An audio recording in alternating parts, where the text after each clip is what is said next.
Campo's The Pursuit of Sustainability. This is a story about entrepreneurship and making the products that you want to see in the world. I'm Maria Bosted. I'm the founder and owner of Campo, and I still design all of our bags. Believe it or not, this is our 9th year in business, and let me tell you, starting and growing a business turned out to be a lot harder than I thought it was going to be, but we're at a great point this year because our products are awesome, we have a very good supply chain, sales are strong, and we have customers who are really excited about what we're doing. And that lets me turn my attention to not just like keeping the business in business, but what we can do even better. So I've been thinking about our products and why our customers love our brand and why they love bicycling. And I know one of the things that myself included loves about biking for transportation is that it's good for the environment. So then I was thinking, if we have this product that helps people use their bikes for more types of trips, shouldn't that product also be as good for the environment as it can be?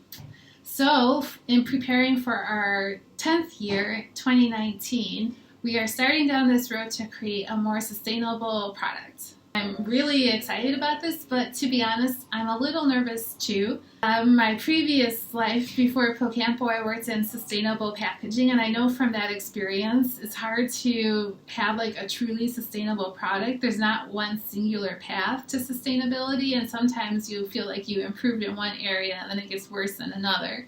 And so with this pursuit of sustainability, we're treating it as a journey. This is our very first steps. And I wanted to invite you all along on this journey so you can see what goes into it. So this is episode 1, and I wanted to start with where are we now in this journey. We're thinking about sustainability in both social sustainability and product sustainability. This is Astrid. She's our design intern, and she put a report together about this. Astrid, have a seat. Hello, hello. Okay, so now here we are looking at the first page. So what did you find here?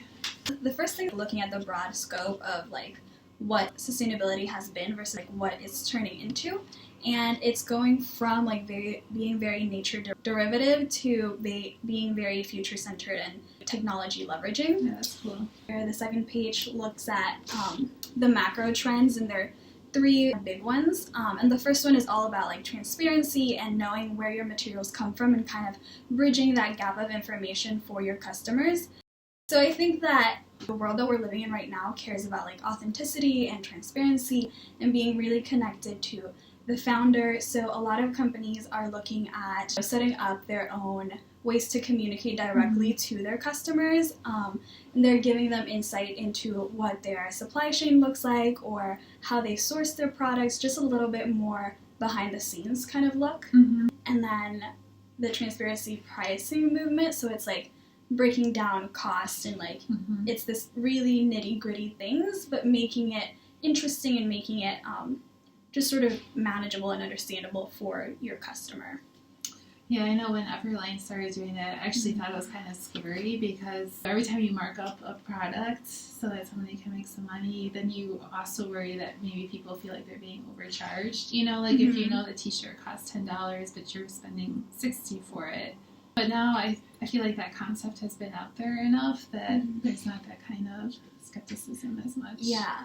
I feel like they've also, you have to like show your customer that there's more to think about pricing. So like putting in like what you pay your employees in there is part of that pricing model too. Then there's a second trend which looks at the life expectancy of products and just kind of like extending that. And that took on a lot of manifestations. It can look like repairs and sort of mending procedures and services. And that's really interesting because right now we're seeing how kind of like this personal expression through like mending or through repairs. Nothing can really be the same way because nothing like rips the same way. Right. So the base is really different. Yeah, that reminds me of that one idea we had for like an elbow patch where I have, this is my pannier that I've been using for almost 2 years now, and it's getting like, you know, this little thing. Right. And it would be nice if there was something you could just put over it instead of... Yeah, because it's like kind of this part of a longer story of like how long you've kept it and like what that patch would mean and how you used it specifically. Yeah, that's cool. I like this idea a lot because I know some of our customers hang on to our bags for a long, long time. and they're really proud that they're still like functional and usable, but I feel like they kind of start to look a little bit tattered, after years and years. But if there was like a way to kind of spruce them up, And then the last kind of macro trend is looking at material updates. So that's looking specifically at technology that is like current right now that wasn't like available before, and how that can be used for fabric manipulation and fabric developments. So it doesn't have to be solely about returning to like nature and doing things like handmade. We can also look at how technology can help us like move forward. Yeah, and when we think about like sustainability, it doesn't have to be all, different colors of beige or like grays. Yes. Which we're excited for. Yeah. But it doesn't mean that you have to go back to using just cotton and linen and natural fibers and natural processes. You can start to look at how technology can mimic biology and nature. Yeah, I'm excited about that too, because our bags now are polyester with a PU coating on them and a DWR coating on top, which is something we're going to talk a lot more about during this series.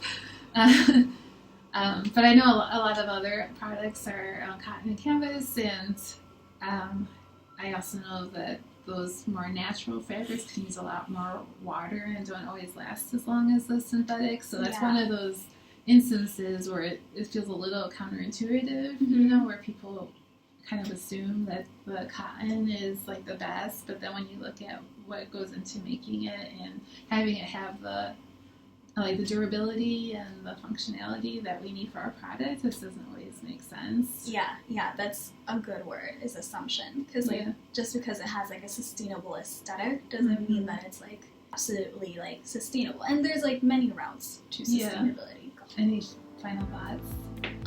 No, I think that it's just an exciting time because sustainability is opening up, and it's like there's so many issues to kind of tackle, but it's also like that should be a space for creativity to kind of take over, and it's exciting to see like what's next. Yeah, totally. Cool. Thank you. You're welcome. Thanks for watching our first video, and follow along on the journey. Hit the subscribe button and then that little bell next to it so that you'll be alerted when we post the next video. Thanks a lot.